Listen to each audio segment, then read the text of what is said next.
الله عنه قال قال رسول الله صلى الله عليه وسلم يا علي لا تتبع النظرة فإن لك الأولى وليست لك الآخرة. رواه أحمد والترمذي وأبو داود والدارمي.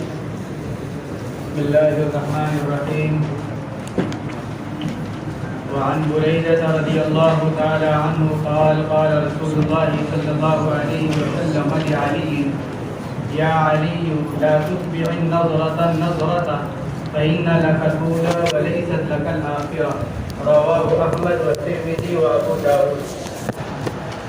حضرت بریدہ رضی اللہ تعالی عنہ سے یہ روایت ہے. بریدہ ابن الحصیب الاسلمی، حصیب صاد سے، بریدہ ابن الحصیب اسلمی غزوہ بدر سے پہلے اسلام لے کر آئے، لیکن غزوہ بدر میں شریک نہیں ہو سکے. اسلام کو قبول کر لیا تھا لیکن اس میں شرکت نہیں ہو سکی. بیعت رضوان میں شامل تھے. حضرت بریدہ رضی اللہ تعالی عنہ مدینہ منورہ کے رہنے والے تھے، بعد میں بصرہ منتقل ہو گئے تھے، پھر وہاں سے خراسان چلے گئے تھے اور خراسان میں ہی انتقال ہوا سن 62 ہجری میں حضرت بریدہ رضی اللہ تعالی عنہ کا. ان سے یہ روایت ہے، فرماتے ہیں کہ رسول اللہ صلی اللہ علیہ وسلم نے حضرت علی رضی اللہ تعالی عنہ سے فرمایا تھا، اے علی ایک نظر کے پیچھے دوسری نظر مت لاؤ. تو تتبع اتباع سے، اتباع یتبع اتباع باب افعال سے پیچھے لانا، مت پیچھے لاؤ ایک نظر کو دوسری نظر کے.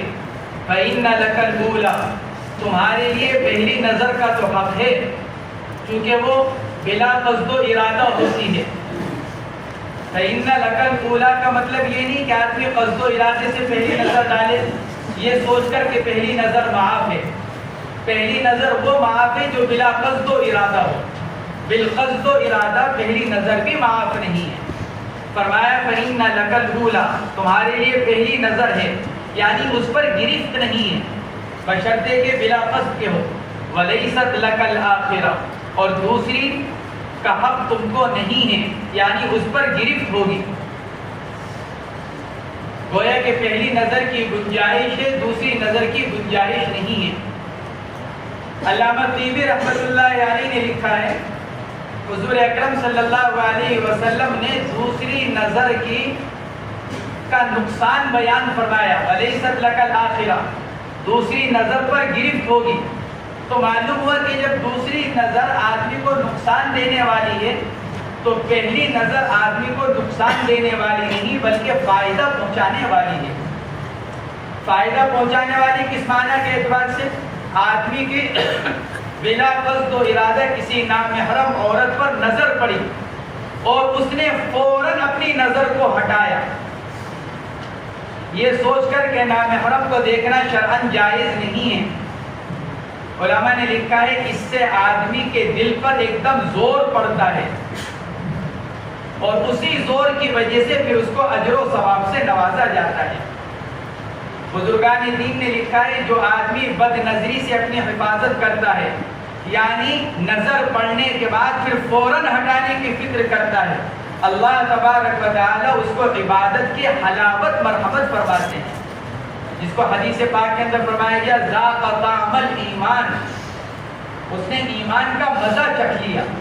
تو یہ ایمان کا مزہ اور عبادات کا مزہ اس آدمی کو حاصل ہوتا ہے جو نظر پڑنے کے بعد فوراً اپنی نظر کو ہٹائے. اس لیے فرمایا گیا فإن لك الأولى وليست لك الآخرة. اچھا یہ پہلی نظر بھی اس وقت ہے جب آدمی نظر پڑتے ہی ہٹائے. ادامت نظر نظر ثانی کے حکم میں ہے. حضرت گنگوہی رحمۃ اللہ علیہ نے لکھا ہے کہ ادامت نظر یعنی اسی پہلی نظر کو لمبا کر دینا، یہ سوچ کر کہ بھئی پہلی نظر کی تو حفاظت ہے، جب تک نظر نہیں ہٹے گی پہلی نظر رہے گی. تو یہ ادامت نظر بھی نظر ثانی کے حکم میں ہے. نظر اول اس وقت تک ہے جب پڑھتے ہی آدمی ہٹا لے تو یہ نظر اول قرار پائے گی، اور نظر پڑنے کے بعد اجنبی عورت پر آدمی اس کو دیکھے ہی جا رہا ہے تو فرماتے ہیں کہ یہ نظر ثانی کے حکم ہے، جس کے بارے میں فرمایا جا رہا ہے وَلَيْسَتْ لَكَ الْآخِرَةُ کہ دوسری نظر کا تم کو حق نہیں ہے، یعنی دوسرے نظر کے اوپر تم کو پکڑا جائے گا اور تمہاری گرفت کی جائے گی. تو وَلَيْسَتْ لَكَ الْآخِرَةُ, دوسری نظر کا تم کو اختیار نہیں ہے, تم کو حق نہیں ہے. رواہ احمد والترمذی وابو داود والدارمی. چلو. وعن عمرو بن شعيب عن أبيه عن جده عن النبي صلى الله عليه وسلم قال إذا زوج أحدكم عبده أمته فلا ينظرن إلى عورتها وفي رواية فلا ينظرن إلى معروف السفرة وفوق الركبة. رواه أبو داود. وعن عمرو بن شعيب عن أبيه عن جده عن النبي صلى الله عليه وسلم قال إذا زوج أحدكم عبده أمته فلا ينظرن إلى عورتها وفي رواية فلا ينظرن إلى ما دون السرة وفوق الركبة. رواه أبو داود. عمرو بن شعیب یہ تابعی ہیں. عمرو ابن شعیب یہ ایک سند ہے. ذرا سا اشارہ اس کے بارے میں مقدمۃ الکتاب کے تحت کیا گیا تھا. عمرو بن شعیب کا سلسلہ نسب حضرت عبداللہ ابن عمرو ابن العاص رضی اللہ تعالی عنہ سے جڑتا ہے, اور کتابت حدیث کے تحت بتلایا گیا تھا کہ حضرت عبداللہ ابن عمرو احادیث شریفہ لکھنے کا اہتمام کیا کرتے تھے, جن کے بارے میں حضرت ابو ہریرہ رضی اللہ تعالیٰ عنہ فرماتے ہیں کہ وہ لکھا کرتے تھے, میں لکھا نہیں کرتا تھا. تو ان کا جو مجموعہ تھا, صحیفہ جو ان کا تھا, اس کا نام انہوں نے صحیفہ صادقہ رکھا تھا. یہ صحیفہ یعنی یہ کتاب بعد میں ان کے پوتے عمرو بن شعیب رحمۃ اللہ علیہ کو حاصل ہو گیا تھا. عمرو بن شعیب اسی سے روایتیں نقل کرتے ہیں, اسی صحیفے سے. اکثر روایتیں ان کی اسی صحیفے سے ہیں. اس وقت بتلایا گیا تھا کہ کتاب سے نقل کرنا یہ وجادہ کہلاتا ہے محدثین کی اصطلاح میں, جس کا بعض حضرات نے اعتبار نہیں کیا اور اس کو قبول نہیں کیا. لیکن اکثر حضرات نے, جمہور نے لکھا ہے کہ اگر وہ معتبر ہو, وہ صحیفہ اگر معتبر ہو تو پھر اس سے نقل کردہ روایات کا اعتبار کیا جائے گا. تو یہ عمرو بن شعیب کی یہ روایات انہی سے اسی صحیفے سے ہیں. عن عمرو بن شعیب عن ابیہ عن جدہ. عمرو بن شعیب نقل کرتے ہیں اپنے باپ سے. ابیہ کی ضمیر تو لوٹ رہی ہے عمرو کی طرف, گویا کہ عمرو نقل کر رہے ہیں اپنے باپ شعیب سے. عن جدہ, اور وہ اپنے دادا سے. تو جدہ کی ضمیر کس کی طرف لوٹ رہی ہے؟ اس میں محدثین کا اختلاف ہوا. عن ابیہ کی ضمیر تو بالاتفاق عمرو کی طرف ہے, کیونکہ اس سے پہلے صرف عمرو کا ہی تذکرہ ہے, عمرو بن شعیب عن ابیہ. تو عمرو کے بعد شعیب کا ہی ذکر ہے, لہذا عن ابیہ ہی ضمیر لوٹ رہی ہے عمرو کی طرف, اور اب سے مراد شعیب ہوئے. لیکن عن جدہ, جدہ کا مصداق کون ہے, اس میں اختلاف ہوا. عمرو بن شعیب عن جدہ, شعیب کے والد ہیں محمد,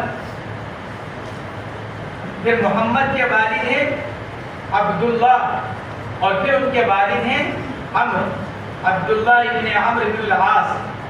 عمرو بن شعیب عمرو بن شعیب ابن محمد ابن عبداللہ ابن عمرو ابن العاص رضی اللہ تعالی عنہ مجمعین. یہ ہے سلسلہ نسب عمرو بن شعیب کا. اب جدہ کی ضمیر کس کی طرف لوٹ رہی ہے؟ بعض حضرات نے تو لکھا ہے کہ جدہ کی ضمیر کا مصداق خود عمرو ہے.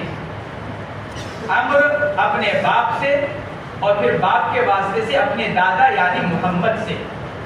عمرو ابن شعیب ابن محمد ابن عبداللہ ابن عمرو, تو عمرو کے دادا ہوئے محمد.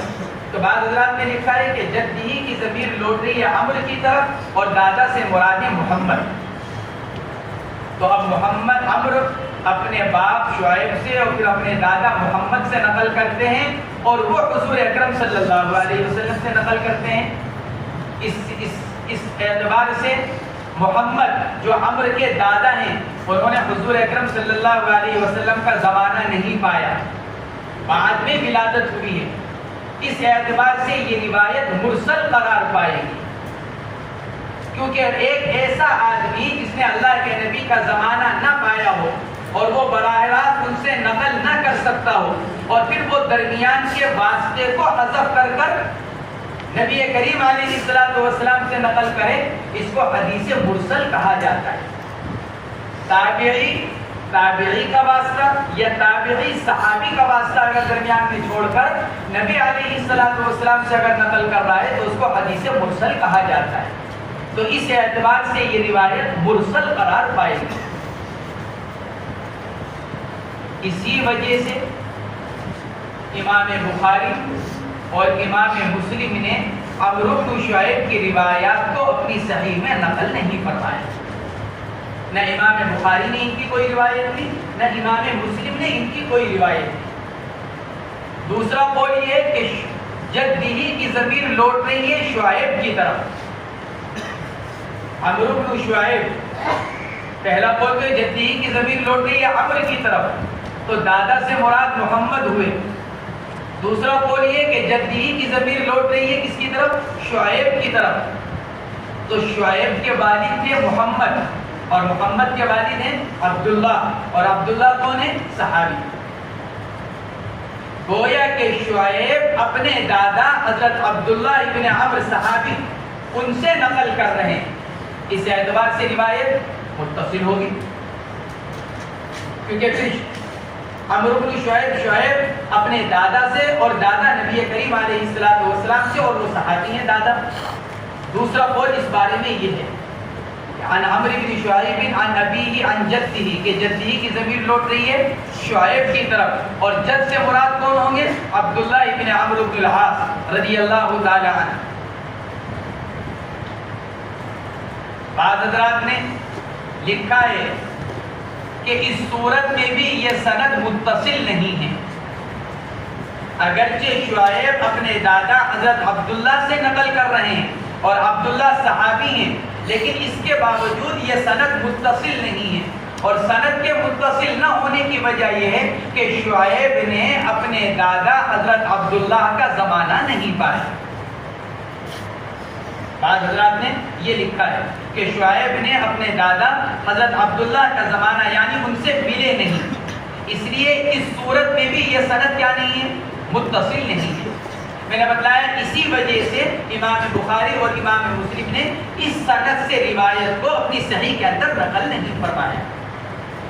لیکن راجح قول یہ ہے کہ اگر جدی کی ضمیر کا مصداق شعیب کو قرار دیا جائے اور جد سے مراد حضرت عبداللہ ابن عمرو بن العاص رضی اللہ تعالیٰ عنہ کو لیا جائے تو پھر اس اعتبار سے اس سند کو صحیح اور مقبول قرار دیا گیا۔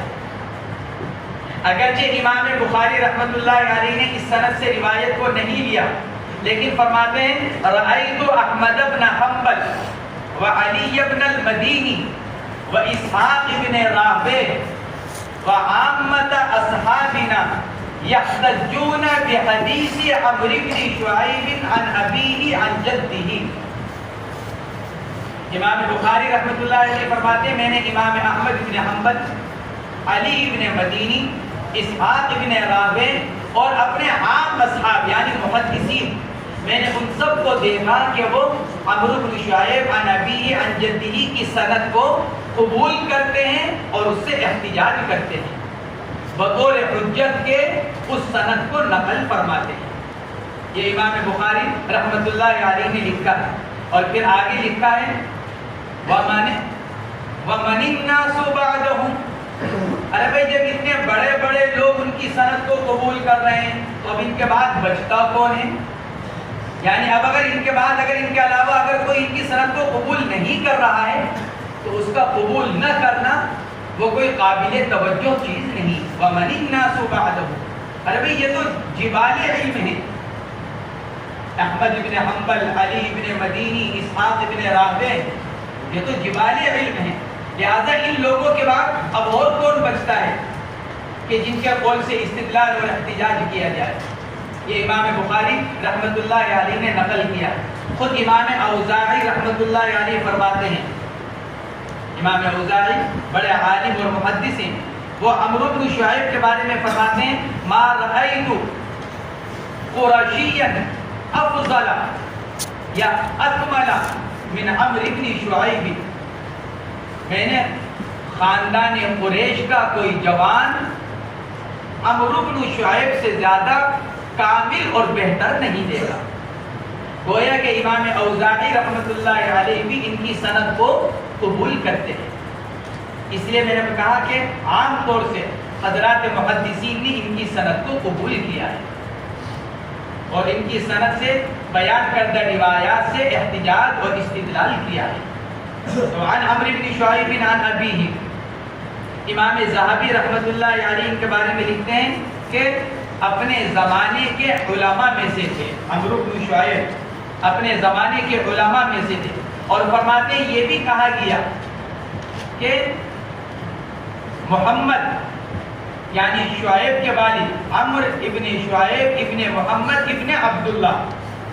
امام ذہبی رحمۃ اللہ علیہ نے لکھا ہے کہ شعیب کے والد محمد کا انتقال شعیب کے بالکل بچپنے میں ہو گیا تھا اور پھر شعیب کی تربیت اور ان کی پرورش ان کے دادا حضرت عبداللہ ابن عمرو صحابی رسول صلی اللہ علیہ وسلم نے کی. یہ امام ذہبی رحمۃ اللہ علیہ نے لکھا ہے. وعن عمرو بن شعیب عن ابیہ عن جدہ عن النبی صلی اللہ علیہ وسلم، وہ نقل کرتے ہیں اپنے نبی کریم علیہ الصلوۃ والسلام سے، آپ نے ارشاد فرمایا اذا زوج احدکم عبدہ امتہ، جب تم میں سے کوئی نکاح کر دے اپنے غلام کا اپنی باندھی سے تو اب نہ دیکھے اپنی باندھی کے سطر کو. آدمی کے لیے دو عورتوں سے خلوت صحبت کی اجازت، ایک اپنی بیوی دوسری اپنی باندھی. آدمی کے لیے جماع کرنا دو عورتوں سے جائز، ایک اپنی بیوی منکوحہ یا پھر باندھی. لیکن باندھی سے اجازت اس وقت تک ہے، جیسے بیوی سے اجازت اس وقت تک ہے جب تک اس کو طلاق دے کر علیحدہ نہ کیا ہو. اگر بیوی کو طلاق دے کر علیحدہ کر دیا تو غربت آ جائے گی. ایسی باندھی سے بھی جماع کرنے کی اجازت اس وقت تک ہے جب تک کہ اس کے مل کے بزا کا کسی اور کو مالک نہ بنا دیا ہو. اب اگر آقا نے اپنی باندھی کا نکاح کسی سے کر دیا تو اب چونکہ اس کے مل کے بزا کا مالک اس کا شوہر ہو گیا، اس سے استمتاع کا مالک اس کا شوہر ہو گیا، لہذا اب آقا کے لیے اس سے استمتاع کی اجازت نہیں ہوگی. اسی کو فرمایا اذا زوج احدکم عبدہ، عبدہ اس لیے لائے تاکہ غیر عبد کا حکم بدرجہ اولا پتہ چل جائے. آدمی کا ہی غلام اسی آدمی کی باندھی. جب آدمی اپنی باندھی کا نکاح اپنے غلام سے کر رہا ہے اور پھر استمتاع کی اجازت نہیں، حالانکہ دونوں پر ملکیت کس کو ہے؟ اس کو ہے. تو جب اس کے باوجود باندھی کے اوپر استمتاع کی اجازت نہیں رہی تو پھر اگر اپنی باندھی کا نکاح کسی غیر مرد سے کرایا ہے تو پھر آقا کے لیے بدرجہ اولا استمتاع کرنے کی اجازت نہیں ہے. اس لیے لے کر آئے اذا زوج احدکم عبدہ امتہ، جب نکاح کرا دے تم میں سے کوئی اپنے غلام کا اپنی باندھی سے تو اب نہ دیکھے اس کے سطر کی طرف. اور وہ سطر کیا ہے؟ اگلی روایت میں اسی کی شرح کر رہے ہیں. وفی روایت فلا ينظرن الى ما دون السرۃ وفوق الركبہ، یہ اسی سطر کی وضاحت، یعنی ناف سے اوپر، ناف سے نیچے اور گھٹنے کے اوپر. یہ سطر ناف سے نیچے اور گھٹنے سے اوپر، یہ سطر کی وضاحت کی جا رہی ہے.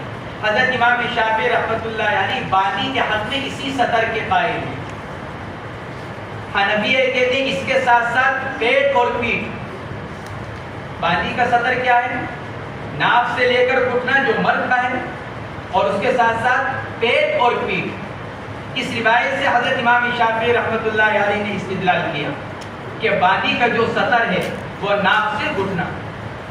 اچھا، ناف بھی اتفاق سطر میں داخل نہیں ہے، فرما رہے الی ما دون السرۃ.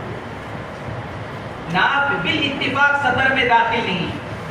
گھٹنے کے بارے میں اختلاف ہے. شافعیہ فرماتے ہیں گھٹنا سطر میں داخل نہیں، حنفیہ فرماتے ہیں گھٹنا سطر میں داخل ہے. مرد یا عورت کے لیے اپنے گھٹنے کا کھولنا جائز نہیں بلا ضرورت شرعیہ کے. حنفیہ فرماتے ہیں کہ گھٹنا درمیان میں ہے، گھٹنے سے اوپر ران ہے اور ران سطر ہے، گھٹنے سے نیچے پنڈلی ہے، پنڈلی سطر میں داخل نہیں، دونوں کے درمیان میں گھٹنا ہے۔ گویا کہ یہ مجمع الساق والفخذ ہوا، یہاں پر آ کر ران اور پنڈلی دونوں جمع ہو رہی ہیں۔ اگر نیچے کے اعتبار سے دیکھا جائے تو سطر نہ ہو، پنڈلی کی طرف سے اگر دیکھا جائے تو سطر نہ ہو، اور ران کی طرف سے دیکھا جائے تو سطر۔ اور حنفیہ فرماتے ہیں قاعدہ یہ ہے کہ محرم اور مبیح اگر دونوں جمع ہو جائیں، احتیاط یہ ہے کہ محرم پر عمل کیا جائے۔ جب اوپر سے دیکھنے کی صورت میں یہ سطر میں آ رہا ہے، نیچے سے دیکھنے کی صورت میں سطر میں نہیں آ رہا ہے، تو احتیاط کا تقاضا یہ کہ اس کو اوپر کے ساتھ لگایا جائے اور اس کو سطر قرار دیا جائے۔ حضرات حنفیہ یہ فرماتے ہیں وفی روایتی فلا ينظرن الى ما دون السرة وفوق الركبة، رواہ ابو داؤد۔ وعن جابر رضی اللہ عنہ قال ان النبي صلی اللہ علیہ وسلم قال اما علمت ان الفخذ عورة، رواه الترمذی وابو داؤد۔ حضرت جرحد ابن خویلد اسلمی مدنی رضی اللہ تعالی عنہ، جرحد ابن خویلد اسلمی مدنی اہل صوفہ میں سے ہیں، ابو عبد الرحمن ان کی کنیت ہے، متعدد روایات ان سے نقل کی گئی، انہی میں سے ایک روایت یہ ہے جو نقل کی جا رہی ہے۔ حدیبیہ میں شریک تھے، حدیبیہ کے موقع پر رسول اللہ صلی اللہ علیہ وسلم کے ساتھ شامل تھے۔ حضرت جرحد رضی اللہ تعالیٰ عنہ خود فرماتے ہیں ایک مرتبہ میں الٹے ہاتھ سے کھانا کھا رہا تھا، آپ نے ارشاد فرمایا کل بھی یمین، ارے بھائی داہنے ہاتھ سے کھانا کھاؤ۔ عرض کیا یا رسول اللہ داہنے ہاتھ میں تکلیف ہے، آپ علیہ السلام نے قریب بلایا اور داہنے ہاتھ پر دم کیا، قریب بلا کر جب انہوں نے عرض کیا یا رسول اللہ داہنے ہاتھ میں تکلیف ہے، کھا نہیں پا رہا ہوں، آپ علیہ السلام نے قریب بلایا اور قریب بلا کر حضرت جرحد رضی اللہ تعالیٰ عنہ کے ہاتھ پر دم کیا۔ فرماتے ہیں کہ اس کے بعد موت تک میرے اس ہاتھ میں تکلیف نہیں، انتقال ہو گیا، موت کا وقت قریب آ گیا، لیکن پھر دوبارہ کبھی میرے دانے ہاتھ میں کبھی بھی کوئی تکلیف نہیں ہوئی، نبی کریم علیہ السلام کے دم کرنے کی برکت سے۔ امام باقری رحمۃ اللہ علیہ نے لکھا ہے کہ مدینہ منورہ میں ان کا مکان تھا، اور یزید ابن معاویہ کے دور خلافت میں سن 61 ہجری میں ان کا انتقال ہوا۔ یزید ابن معاویہ کے زمانہ خلافت میں، زمانہ امارت میں سن 61 ہجری میں حضرت جرحد ابن خویلد رضی اللہ تعالی عنہ کا انتقال ہوا۔ ان سے یہ روایت ہے، فرماتے ہیں عن جرحد رضی اللہ تعالی عنہ ان النبی صلی اللہ علیہ وسلم قال اما علمت ان الفخذ عورۃ، ارے بھائی کیا تمہیں معلوم نہیں کہ ران سطر ہے؟ اما علمت استفہام انکاری توبیخ کے لیے، دھمکانے کے لیے، ممکن ہے حضرت جرحد رضی اللہ تعالی عنہ کی ران کھلی ہوئی ہو۔ آگے کی جتنی روایات مصنف نقل کر رہے ہیں وہ یہ بتلانے کے لیے نقل کر رہے ہیں کہ ران سطر میں داخل ہے، کیونکہ اس میں اختلاف ہے بعض علماء کا۔ ابن ابی ذئب، اسماعیل ابن علیہ، بعض اہل ظاہر اور داؤد ظاہری، ان حضرات کا مذہب یہ ہے کہ ران سطر میں داخل نہیں، لہذا اگر کھل جائے تو نماز کے اوپر کوئی فرق نہیں آئے گا۔ بعض حضرات نے انہی میں ابن جریر طبری مشہور مفسر، ان کو بھی یہی لکھا ہے کہ ابن جریر طبری رحمت اللہ علیہ کا مذہب بھی یہی ہے کہ ران سطر میں داخل نہیں ہے، اگرچہ حافظ ابن حجر نے اس کا رد کیا، اور حافظ ابن حجر رحمت اللہ علیہ نے لکھا ہے کہ ابن جریر طبری رحمت اللہ علیہ کی اپنی کتابوں کے دیکھنے سے معلوم ہوتا ہے کہ وہ ران کے سطر ہونے کے قائل ہیں، اگرچہ علماء نے ابن جریر طبری کو اس جماعت میں شامل کیا جو ران کو سطر نہیں مانتے، لیکن حافظ ابن حجر اس رائے سے متفق نہیں ہے. وہ یہ فرماتے ہیں کہ ان کی اپنی کتابوں کے دیکھنے سے پتہ چلتا ہے کہ ابن جریر طبری رحمۃ اللہ علیہ وہ ران کو سطر میں شامل مانتے ہیں. بہرحال یہ بات حضرات علماء اکرام کا مذہب یہ کہ ران سطر میں داخل نہیں ہے، اور ان حضرات نے استدلال کیا بعض روایات سے. ایک روایت تو حضرت عائشہ رضی اللہ تعالی عنہ کی ہے. نبی کریم علیہ السلام ایک مرتبہ اپنی ران کھولے ہوئے بیٹھے ہوئے تھے، کپڑا ہٹا ہوا تھا ران پر سے. حضرت ابوبکر صدیق رضی اللہ تعالی عنہ حاضر خدمت ہوئے، اللہ کے نبی اسی طرح تشریف فرما رہے. پھر حضرت عمر فاروق آئے، اللہ کے نبی اسی طرح تشریف فرما رہے. جب حضرت عثمان غنی آئے، کیونکہ دروازے میں ہر ایک نے کھڑے ہو کر اجازت چاہی، جب حضرت عثمان نے آ کر اجازت چاہی، اللہ کے نبی نے اپنی رانوں کو ڈھک لیا. حضرت عائشہ رضی اللہ تعالیٰ عنہ جو بیٹھی ہوئی تھی، انہوں نے عرض کیا یا رسول اللہ، ابو بکر آئے، عمر آئے، آپ نے اپنی رانوں کو نہیں ڈھکا، آپ ایسے ہی تشریف فرما رہے. عثمان رضی اللہ تعالیٰ عنہ کے آنے پر آپ نے رانوں کو ڈھک لیا. فرمایا کہ عثمان حیادار شخص ہے، عثمان کے اندر حیا بہت ہے، شرم اور حیا بہت ہے، اس لیے میں نے ان کے آنے پر اپنی رانوں کو ڈھک لیا. اس سے ان سب نے استدلال کیا کہ اس سے یہ معلوم ہوا کہ ران سطر نہیں ہے. اگر ران سطر ہوتی تو ابو بکر کے آنے پر ہی ران کو ڈھک لیا جاتا. آپ نے حضرت عثمان کے آنے پر اس لیے نہیں ڈھکا کہ ران سطر ہے، بلکہ صرف حضرت عثمان کی رعایت میں ڈھکا، تو معلوم ہوا کہ ران سطر میں داخل نہیں ہے. ان حضرات نے یہ استدلال کیا. ایک روایت اور بھی ہے، ایک صحابی فرماتے ہیں کہ میں اللہ کے نبی علیہ السلام کے ساتھ سواری پر تھا اور میرا گھٹنا اللہ کے نبی کی ران سے مس ہو رہا تھا. اس کا جواب تو یہ دیا گیا، ان روایات کا جواب یہ دیا گیا بھئی یہ روایات تو محتمل ہیں، یہ روایات محتمل ہیں. یہ جو پہلی روایت ہے کہ اللہ کے نبی ران کھولے بیٹھے ہوئے تھے، ابو بکر اور عمر رضی اللہ تعالیٰ عنہ کے آنے پر رانوں کو نہیں ڈھکا، عثمان غنی رضی اللہ تعالیٰ عنہ کے آنے پر ران کو ڈھک لیا، تو اس کا ایک جواب تو یہ دیا گیا بھائی ممکن ہے تھوڑا بہت کھلا ہوا ہو، جیسے بیٹھتے ہوئے بعض اوقات اوپر ہو جاتا ہے پجامہ یا لنگی، اللہ کے نبی عام طور سے لنگی باندھا کرتے تھے، تو بیٹھتے ہوئے تھوڑا بہت اوپر ہو ہی جاتا ہے. اسی کو حضرت عائشہ رضی اللہ تعالیٰ عنہ نے رانوں کے کھلنے سے تعبیر کر دیا. عثمان غنی رضی اللہ تعالیٰ عنہ کے آنے پر اللہ کے نبی نے ذرا سا اہتمام فرما لیا. یہ بھی احتمال ہے، اور یہ بھی احتمال ہے کہ واقعتاً ران کھلی ہوئی ہو. تو جب ایسی محتمل روایت ہے تو پھر اس سے استدلال درست نہیں. اور وہ دوسری روایت کہ میں اللہ کے نبی کے ساتھ سواری پر سوار تھا اور میرا گھٹنا اللہ کے نبی کی ران سے مس کر رہا تھا، اور زیادہ احتمال ہے اس بات کا کہ ران کے اوپر کپڑا ہو. اس کا تو احتمال ہے کہ ران کے اوپر کپڑا ہو. صحابی تو صرف یہ کہہ رہے ہیں کہ میرا گھٹنا اللہ کے نبی کی ران سے لگ رہا تھا. اس سے کہاں یہ لازم آتا ہے کہ ران ننگی تھی؟ جیسا کہ عام طور سے جب آدمی سواری پر سوار ہوتا ہے، بالخصوص اگر جانور ہو، تو وہاں پیچھے بیٹھنے والے کا گھٹنا، موٹر سائیکل کو لے لو، چلو جانور کو رہنے دو، موٹر سائیکل کو لے لیا جائے، عام طور سے بیٹھنے والے کا گھٹنا آگے بیٹھنے والے کی ران کی کسی نہ کسی حصے سے مس کرتا ہی کرتا ہے. اس سے کہاں لازم آتا ہے کہ آگے بیٹھنے والے کی ران کھلی ہوئی ہے؟ تو یہ روایات محتمل ہیں. اور دوسرا جواب یہ دیا گیا کہ اگر بعض روایات سے رانوں کا کھلنا ثابت ہے تو بہت سی روایات سے رانوں کا سطر ہونا بھی شامل ہے. جیسے اس باب کی یہ روایت ہے، آگے جتنی روایتیں آ رہی ہیں، ان روایات سے رانوں کا سطر ہونا ثابت ہوتا ہے. اور قاعدہ یہ ہے کہ محرم اور مبیح میں محرم کو ترجیح دی جاتی ہے.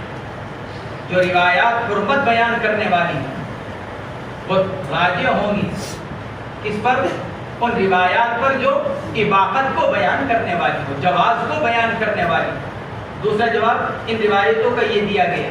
یہ حضرت جرحد رضی اللہ تعالیٰ عنہ کی روایت، امام بخاری رحمۃ اللہ علیہ نے اس باب کے تحت لکھا ہے حدیث جرحد الاحوط، یعنی باب ران میں کہ ران صدر میں ہے یا نہیں. اس باب میں سب سے محتاط روایت کس کی ہے؟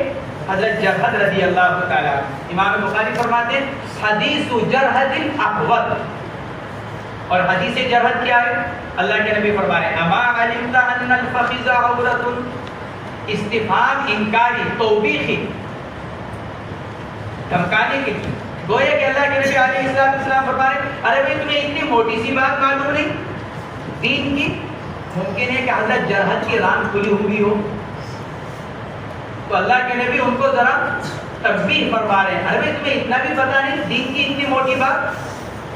شارحین نے اس حدیث پاک کے تحت میں لکھا ہے, ملا علی قاری رحمۃ اللہ علیہ نے لکھا ہے کہ اما علمت, ارے تمہیں اتنا بھی پتہ نہیں, اما علمت کیا تمہیں اتنا بھی پتہ نہیں, یعنی کیا کہ بھئی کانوں کا ڈھکنا یہ دین کی بنیادی باتوں میں سے, انہا من ضروریات الدین, کہ دین کی بنیادی باتوں میں سے تمہیں اتنی موٹی بات پتہ نہیں. گویا کہ یہ نبی علیہ السلام توبیخ یعنی گویا کہ ان کو تنبیہ فرما رہے ہیں, ڈانٹ رہے ہیں جیسے بڑا اپنے چھوٹے کو ڈانٹتا ہے.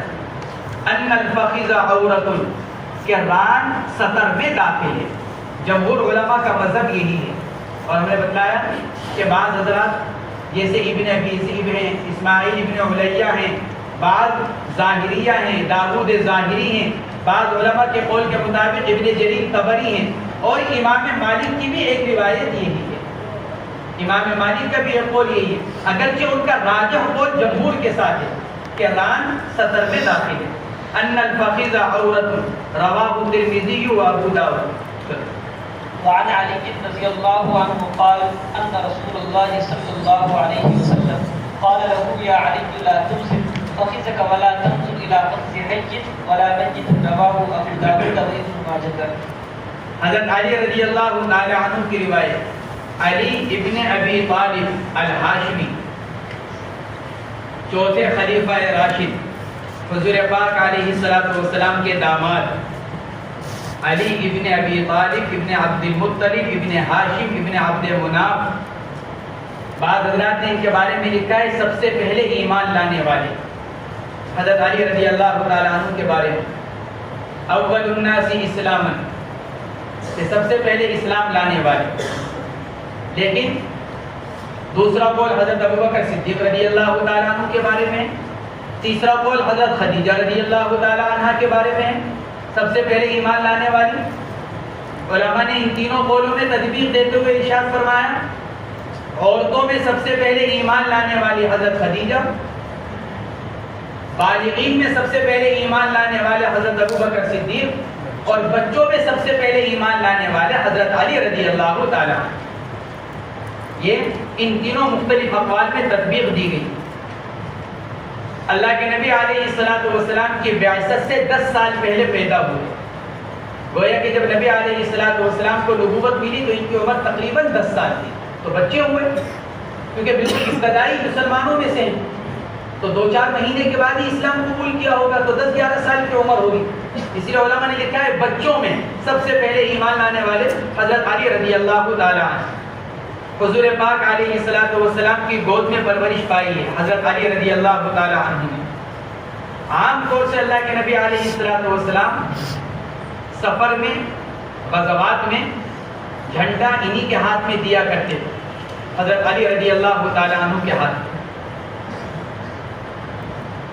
مدینہ منورہ ہجرت فرمانے کے بعد جب صحابہ کرام مدینہ منورہ آئے اور اللہ کے نبی نے انصار اور مہاجرین کے درمیان مواقعات, بھائی چارہ قائم فرمایا, ایک انصاری کو ایک مہاجر کے ساتھ جوڑا, تو حضرت علی رضی اللہ تعالیٰ عنہ سے یہ فرمایا تھا انت اخی, ارے بھائی ہمارا اور تمہارا. ایک انصاری ایک مہاجر کے ساتھ جوڑے گئے, حضرت علی بھی ہجرت کر آئے تھے, تو حضرت علی کو کسی انصاری صحابی کے ساتھ جوڑنے کے بجائے اللہ کے نبی نے ان سے فرمایا تھا انت اخی. غزوہ تبوک کے موقع پر بھی اللہ کے نبی نے ان کو مدینہ منورہ چھوڑ دیا تھا, اور یہ ارشاد فرمایا تھا انت منی بمنزلت ہارون موسیٰ, حضرت ہارون اور حضرت موسیٰ کے درمیان میں جو تعلق تھا وہی میرا اور تمہارا ہے, بس فرق اتنا ہے کہ ہارون نبی تھے,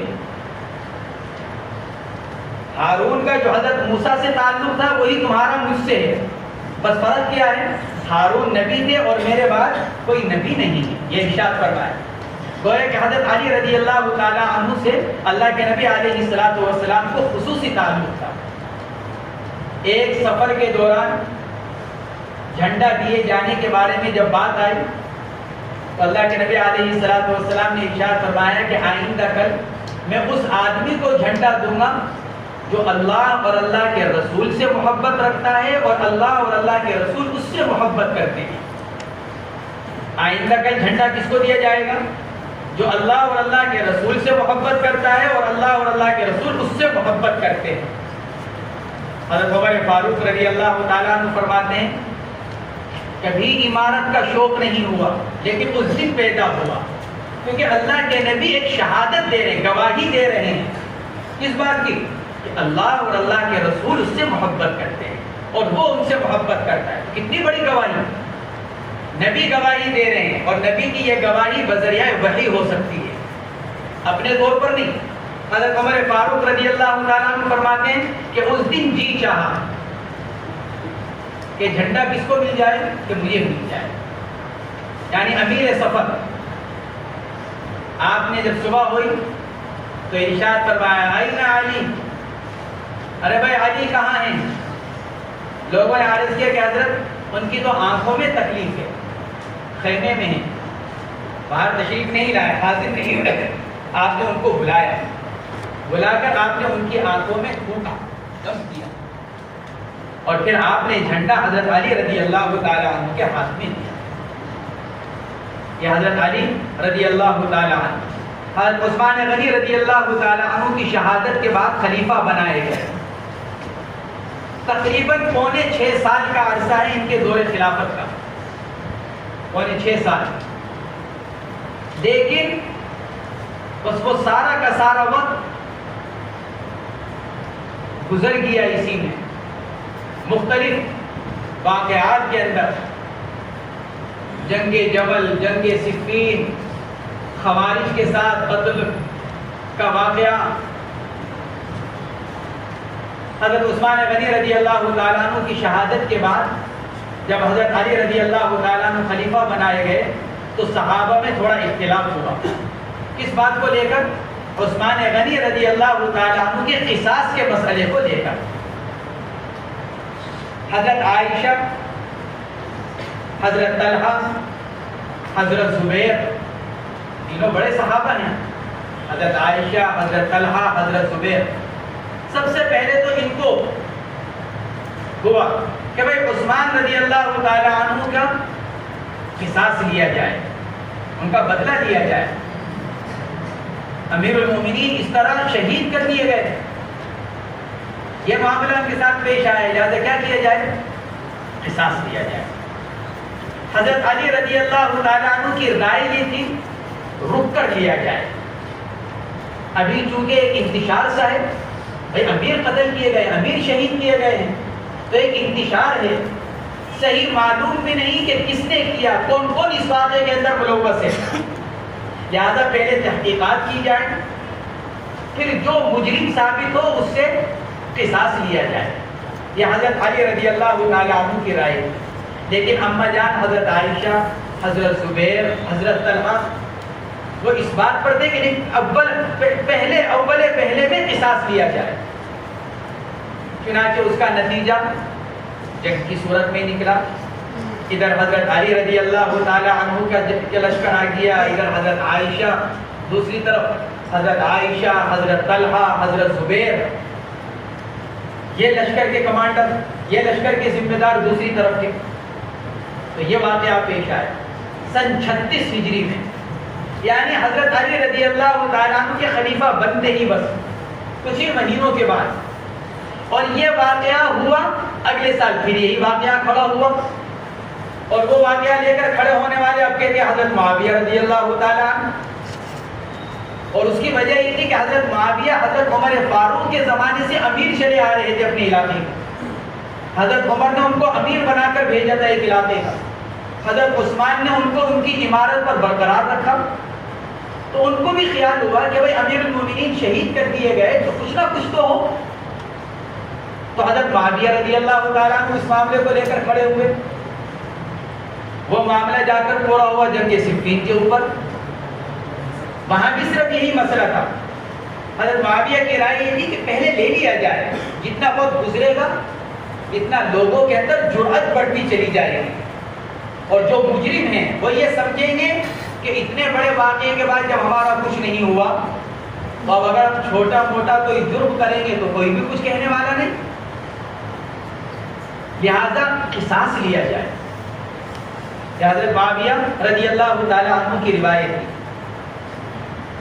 شام کے اندر حضرت معاویہ رضی اللہ تعالی عنہ موجود تھے ملک شام میں، وہیں کے وہ امیر بھی تھے، لیکن حضرت علی رضی اللہ تعالیٰ عنہ کی رائے وہی تھی کہ تحقیقات کی جائے، معلومات کی جائے، حجت قائم کی جائے، الزام ثابت کیا جائے، اور پھر اس کے بعد قصاص لیا جائے. یہ سیدنا حضرت علی رضی اللہ تعالیٰ عنہ کی رائے تھی، لیکن بات نہیں بنی، جنگ کی نوبت آ گئی. بہرحال لیکن علماء نے لکھا ہے حضرت عائشہ کی جماعت ہو یا حضرت علی کی، حضرت معاویہ کی جماعت ہو یا حضرت علی کی، علماء لکھتے ہیں کل من الفریقین مجتہد. ہر ایک کیا کرنے والا تھا؟ اپنے اجتہاد پر چلنے والا. ان کا اجتہاد یہ تھا کہ ابھی ذرا رک کر قصاص لیا جائے، ان کا اجتہاد یہ تھا کہ پہلے قصاص لیا جائے. لہذا ہر ایک اپنے اجتہاد پر عمل کرنے والا تھا. اور مجتہد کیا ہوتا ہے کہ مجتہد کے اوپر کوئی الزام نہیں ہوتا، بلکہ ہر مجتہد اللہ کے یہاں سے اجر و ثواب کا مستحق ہے. ہاں یہ ہے کہ جو صحیح ہوگا، یعنی جس کا اجتہاد صحیح ہو جائے گا، اس کو ڈبل اجر ملے گا. اور علماء نے اس کی صراحت کی ہے کہ دونوں واقعے میں صحیح حضرت علی رضی اللہ تعالیٰ عنہ، حضرت عائشہ کے ساتھ واقعہ ہوا، پھر حضرت معاویہ کے ساتھ واقعہ ہوا. صحیح کون سے؟ حضرت علی رضی اللہ تعالیٰ. یہی وجہ ہے حضرت عائشہ رضی اللہ تعالیٰ عنہ اپنی بقیہ زندگی واقعہ جمل اور جنگ جمل پر پچھتاتی رہی، افسوس کرتی رہی، کیونکہ اچھے خاصے صحابہ شہید ہوئے جنگ جمل میں، ایک نامور صحابہ شہید ہوئے. حضرت عائشہ رضی اللہ تعالیٰ عنہ ہمیشہ اس پر ندامت کا اظہار کرتی رہی کہ میری وجہ سے یہ ہوا. اللہ کے نبی علیہ السلام نے ہم سے عہد لیا تھا کہ ہم گھر سے باہر نہیں نکلیں گے، اور میں گھر سے باہر نکلی اس لیے یہ واقعہ پیش آیا. وَقَرْنَ فِي بُيُوتِكُنَّ، ازواج مطہرات کو خطاب ہے. وَقَرْنَ فِي بُيُوتِكُنَّ، اپنے گھر میں جمی رہو. حضرت عائشہ رضی اللہ تعالیٰ عنہ اسی پر افسوس کا اظہار کیا کرتی ہے کہ اگر میں وَقَرْنَ فِي بُيُوتِكُنَّ پر عمل کرتی تو یہ جنگ کی نوبت نہ آتی اور اتنے لوگ شہید نہ ہوتے. یہ حضرت علی رضی اللہ تعالیٰ عنہ کی روایت ہے جس کو مصنف علیہ الرحمہ نقل فرما رہے ہیں.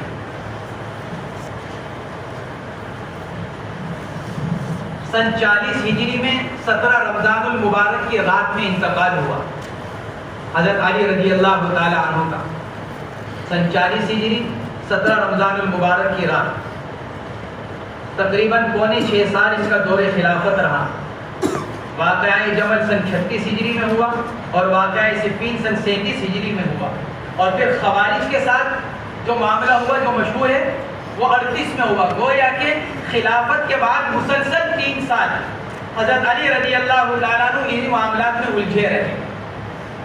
وعن علی رضی اللہ تعالیٰ عنہ ان رسول اللہ صلی اللہ علیہ وسلم، حضرت علی کے فضائل بہت ہیں. علماء نے اس کی صراحت کی ہے. صحابہ اکرام میں سب سے زیادہ فضائل کس کے منقول ہیں؟ حضرت علی. اس کی وجہ کیا ہے؟ اس کی وجہ یہ ہے کہ بنو امیہ کے جو لوگ تھے انہوں نے حضرت علی رضی اللہ تعالیٰ عنہ کی خرابیاں اور برائیاں بیان کرنی شروع کی علی الاعلان. تو اس زمانے میں جو صحابہ کرام تھے انہوں نے حضرت علی رضی اللہ تعالیٰ عنہ کی طرف سے مدافعات کرتے ہوئے کیا کیا؟ جس کے علم میں حضرت علی کی جو فضیلت تھی اللہ کے نبی کی طرف سے سنی ہوئی اس نے وہ نقل کرنی شروع کی. فضائل حضرت ابو بکر کے بھی بہت، حضرت عمر کے بھی بہت، حضرت عثمان غنی کے بھی بہت، لیکن چونکہ ان کی مخالفت نہیں ہوئی اس لیے فضائل زیادہ بیان کرنے کی ضرورت بھی پیش نہیں آئی۔ حضرت علی رضی اللہ تعالیٰ عنہ کے ساتھ مخالفت بڑی ہوئی، اپنوں کی طرف سے بھی غیروں کی طرف سے بھی، جیسے حضرت عائشہ کا واقعہ، حضرت معاویہ رضی اللہ تعالیٰ عنہ اجمعین کا واقعہ۔ تو اس لیے حضرت علی رضی اللہ تعالیٰ عنہ کے فضائل کو کثرت کے ساتھ بیان کیا گیا، تاکہ جو ان کی برائی، وہ برائیاں جو ان کے اندر نہیں ہیں، وہ کمیاں اور کوتاہیاں جو ان سے متعلق نہیں ہیں، ان کو بیان کیا جا رہا ہے۔ تو حضرات صحابہ کرام نے، تابعین نے حضرت علی کے ان فضائل کو بیان کرنا شروع کیا جو وہ جانتے تھے۔ اس لیے مناقب علی سب سے زیادہ ہے، اس کی وجہ بس یہ ان رسول اللہ صلی اللہ علیہ وسلم قال له يا علي لا تبرز فخذك ولا تنظر الى فخذ حي ولا ميت۔ حضرت علی رضی اللہ تعالیٰ عنہ سے روایت ہے، حضور اکرم صلی اللہ علیہ وسلم نے ان سے ارشاد فرمایا، اے علی نہ ظاہر کر اپنی ران کو، نہ خود اپنی ران دوسروں کے سامنے کھولو اور نہ کسی کی کھلی ہوئی ران کو دیکھو، ولا تنظر الى فخذ حي ولا ميت، نہ اپنی ران دوسروں کو دکھلاؤ نہ دوسروں کی ران دیکھو، اپنی ران بھی چھپا کر رکھو اور دوسرے کی کھلی ہوئی ران پر بھی نظر ڈالنے سے حفاظت کرو۔ یہ تمام روایات وہ ہیں جو یہ بتلاتی ہیں کہ ران سطر، ولا تبرز فخذک ولا تنظر الى فخذ حی ولا میت۔ معلوم ہوا زندگی میں جو سطر ہے وہ مرنے کے بعد بھی سطر ہے، یہ نہیں کہ مرنے کے بعد آدمی کو عریہ دیکھنا جائز ہے۔ اسی لیے غسل جنازہ کے اندر یہ حکم ہے کہ کپڑے اتار کر غسل دیا جائے گا، لیکن ناف سے لے کر گھٹنوں تک ایک موٹا کپڑا سطر پر ڈال دیا جائے تاکہ بے پردگی نہ ہو، موٹا کپڑا، تاکہ پانی کے ڈلنے سے، پانی کی وجہ سے وہ بھیگ کر اعضاء کی ضخامت کو ظاہر نہ کرے، اس لیے موٹا کپڑا میت کے جسم کے اوپر ڈالا جائے۔ لا تنظر الى فخذ حي ولا ميت، رواه ابو داود وابن ماجه۔ وعن محمد بن جحش رضي الله عنهما قال مر رسول الله صلى الله عليه وسلم على معمر وفخذاه مكشوفتان قال يا معمر غض فخذيك فإن الفخذين عورة، رواه في شرح السنة۔ محمد بن جحش رضی اللہ تعالی عنہ، ان کا نسب ہے محمد ابن عبداللہ ابن جحش، نسبت دادا کی طرف ہے محمد ابن جحش، درمیان میں سے والد کا نام نکلا ہوا ہے، سلسلہ نسب ہے محمد ابن عبداللہ ابن جحش الاسدی۔ ام المؤمنین حضرت زینب رضی اللہ تعالی عنہ کے بھانجے ہیں اور بھتیجے، حضرت محمد ابن جحش، ام المؤمنین حضرت زینب رضی اللہ تعالی عنہ کے بہن کے بیٹے، بھانجے، بہن کے بیٹے بھانجے ہوئے، گویا کہ محمد ابن جحش کی والدہ اور حضرت زینب دونوں کیا ہیں؟ بہنیں ہیں۔ امام واقدی رحمت اللہ علیہ نے لکھا ہے ہجرت سے 5 سال پہلے یہ پیدا ہوئے، محمد ابن جحش ہجرت سے 5 سال پہلے۔ امام بخاری رحمت اللہ علیہ نے ان کو صحابہ میں شمار کیا ہے اور ان کو صحابی قرار دیا ہے۔ ابو عبداللہ ان کی کنیت ہے، ان کے والد عبداللہ غزوہ احد میں شہید ہوئے، محمد ابن عبداللہ ابن جحش، جحش دادا ہیں، عبداللہ والد ہیں، تو ان کے والد عبداللہ غزوہ احد میں شہید ہوئے۔ حضور پاک علیہ الصلوۃ والسلام نے ان کا حصہ لگایا،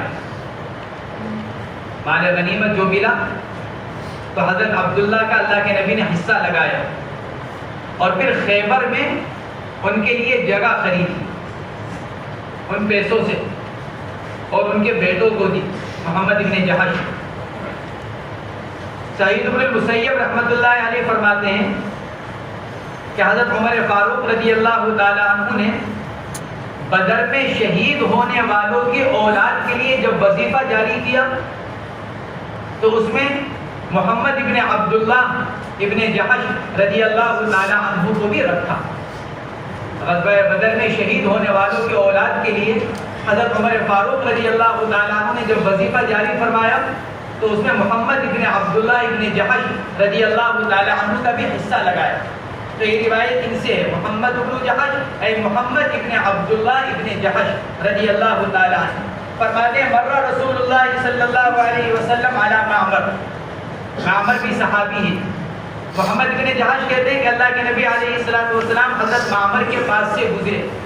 امام بخاری رحمۃ اللہ علیہ نے تاریخ بخاری میں روایت نقل کی ہے، محمد ابن جحش یہ کہتے ہیں کہ اس وقت میں خود بھی اللہ کے نبی کے ساتھ تھا۔ امام بخاری نے تاریخ بخاری میں اس روایت کو نقل کیا تو فرماتے ہیں محمد ابن جحش کہ وَأَنَا مَعَهُ، میں اللہ کے نبی کے ساتھ تھا جب اللہ کے نبی تشریف لے جا رہے تھے، راستے میں حضرت معمر رضی اللہ تعالیٰ عنہ بیٹھے ہوئے نظر آئے، اپنی رانوں کو کھولے ہوئے، ران کھلی ہوئی تھی، تو اللہ کے نبی نے ان کو دیکھ کر ارشاد فرمایا وَفَخِذَاهُ مَكْشُوفَتَانِ، اور ان کی رانیں کھلی ہوئی تھی۔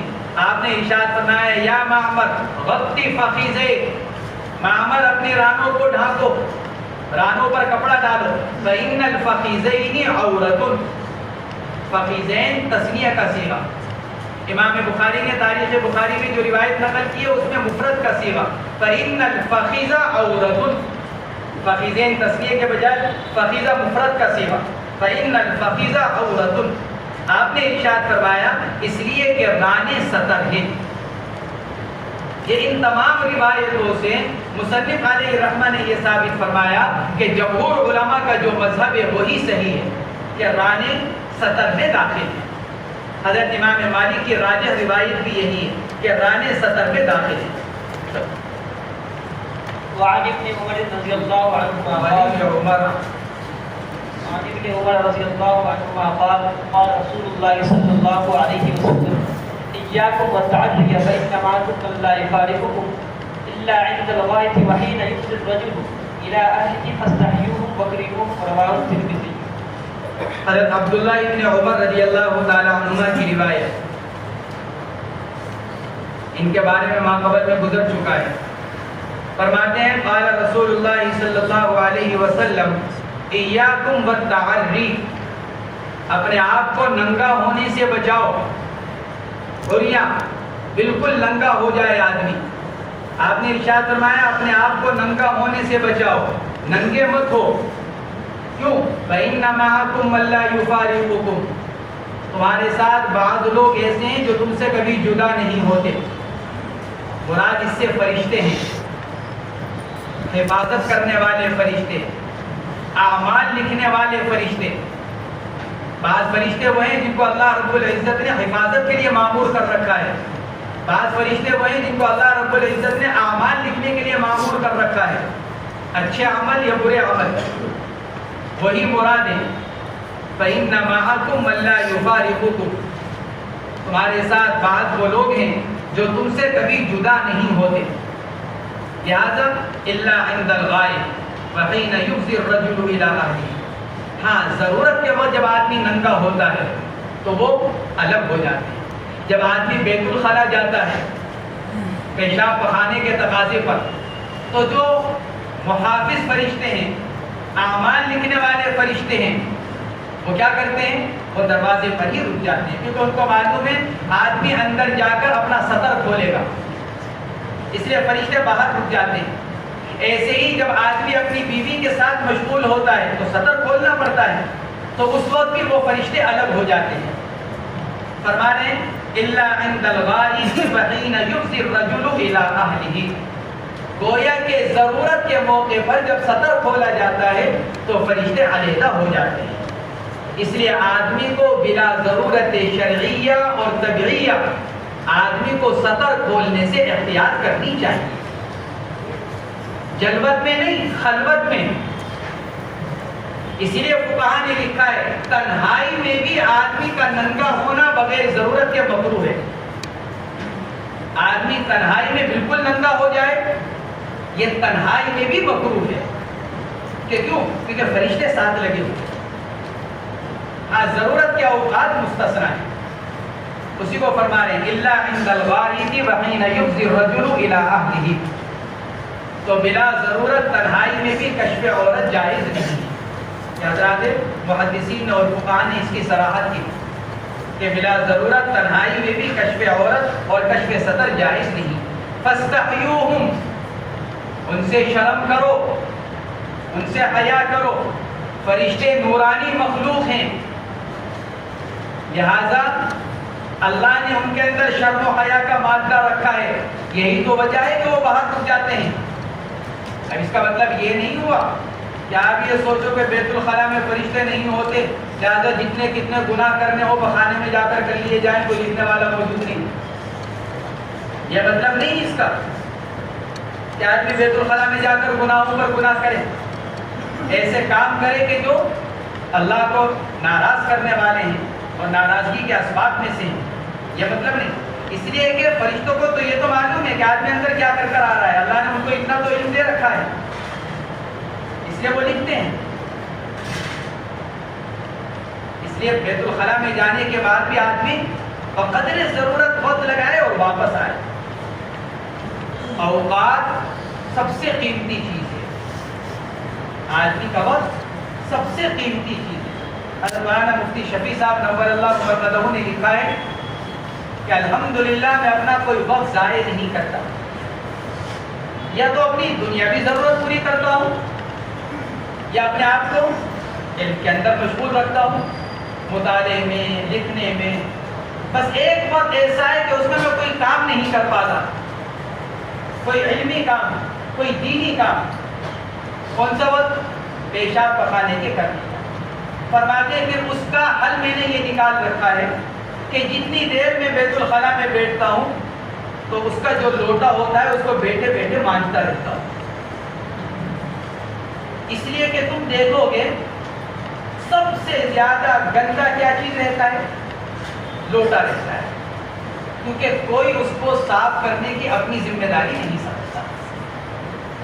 میں دن میں 10 مرتبہ تو استعمال کروں گا، لیکن کبھی مجھے یہ خیال نہیں آئے گا کہ میں اس لوٹے کو صاف بھی کروں. استعمال تو میں کروں گا. یہ سارے بیت الخلاء کس کے استعمال کے لیے؟ طلبا کے لیے. ہاتھ اٹھاؤ کوئی ایک جس نے یوں کہا ہو کہ جی میں نے کبھی فریج یا لوٹا صاف کیا ہو. ایک ہاتھ کے لیے استعمال کرنے والے کون؟ طلبا. ہمارے اکابر رحمہم اللہ اس کی طرف خود دھیان دیں گے. حضرت مدنی نور اللہ مرقدہ کا واقعہ لکھا ہے. ہمارے اکابر ہی یہ سارے ہیں جن کے ساتھ نسبت کو ہم فخر سمجھتے ہیں. ہماری کوئی تقریر اپنے ان اکابر کے نام سے خالی نہیں. اگر ہم اپنے انجمن میں بھی تقریر کرتے ہیں اپنے اکابر کا تذکرہ ضرور ہی سمجھتے ہیں. کسی نہ کسی کا تو نام لے کر ہی آتے ہیں کسی نہ کسی بہانے.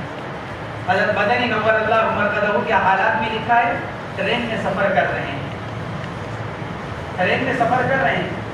برابر کی سیٹ پر جو آدمی بیٹھا ہوا ہے وہ دیکھنے سے دیندار دنیا دار پڑھا لکھا لگ رہا ہے، اچھے لباس میں. تو وہ اٹھ کر گیا اور پھر تھوڑی دیر کے بعد واپس آ گیا. فرماتے ہیں کہ مجھے خیال ہوا کہ اس کا تقاضا ہوا تھا بیت الخلاء کا، لیکن شاید وہاں کی گندگی کی وجہ سے یہ کر نہیں سکا. حضرت مدنی نور اللہ مرقدہ اٹھ کر گئے، جا کر پورا ٹرین کا بیت الخلاء صاف کیا. ٹرین کا پورا بیت الخلاء صاف کیا، لوٹا صاف کیا. واپس آئے، بیٹھ گئے.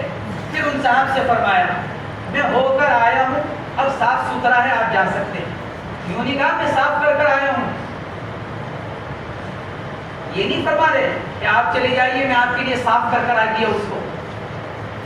یہ فرمایا میں گیا تھا ضرورت کے لیے، میں نے دیکھا کہ بیت الخلاء بالکل صاف ستھرا ہو گیا ہے، آپ چلے جائیں اپنی ضرورت پوری کر کر آ جائیں.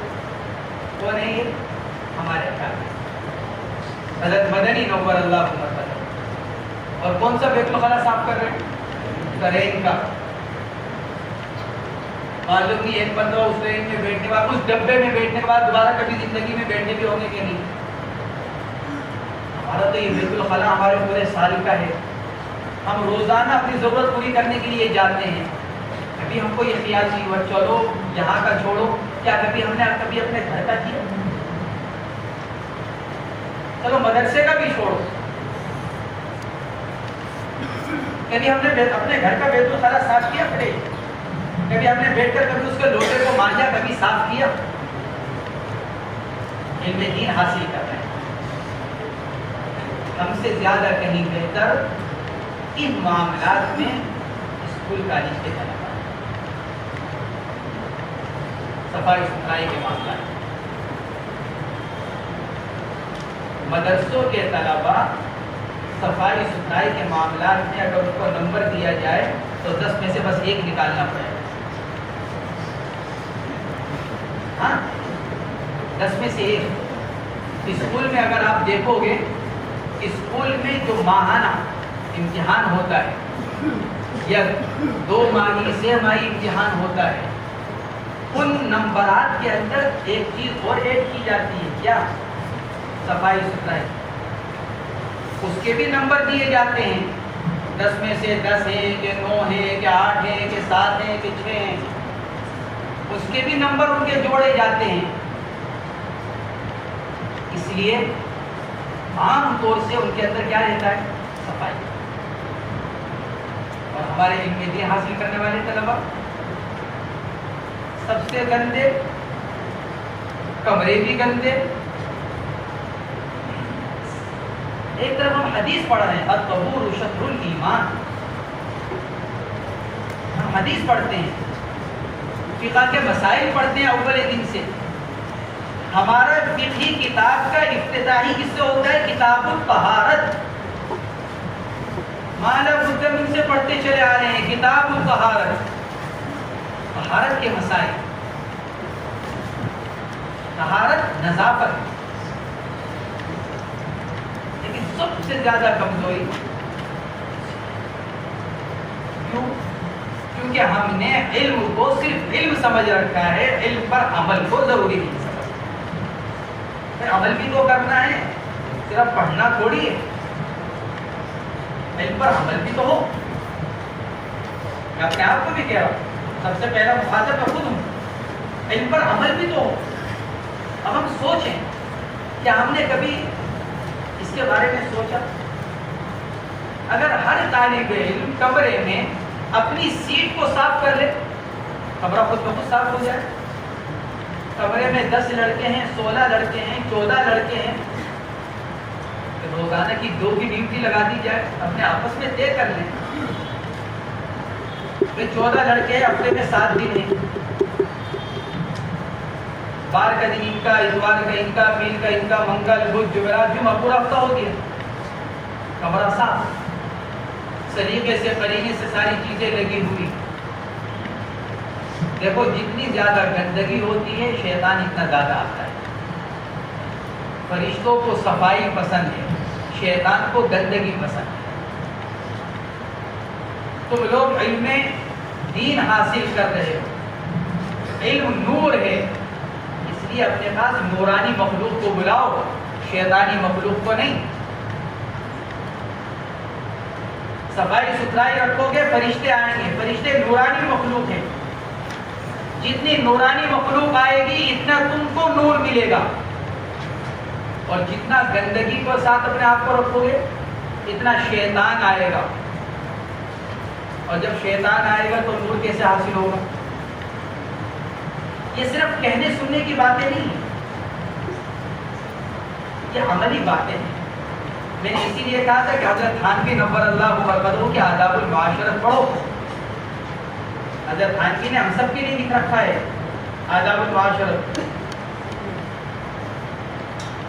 ایاکم والتعری فإن معکم من لا یفارقکم, تمہارے ساتھ وہ لوگ لگے ہوئے ہیں جو تم سے کبھی علیحدہ نہیں ہوتے مگر پیشاب پخانے کے وقت, اور جس وقت کہ آدمی اپنی گھر والی کے ساتھ مشغول ہوتا ہے, پہنچتا ہے. یفضی اے یصف فاستحیوہ, ان سے شرم کرو.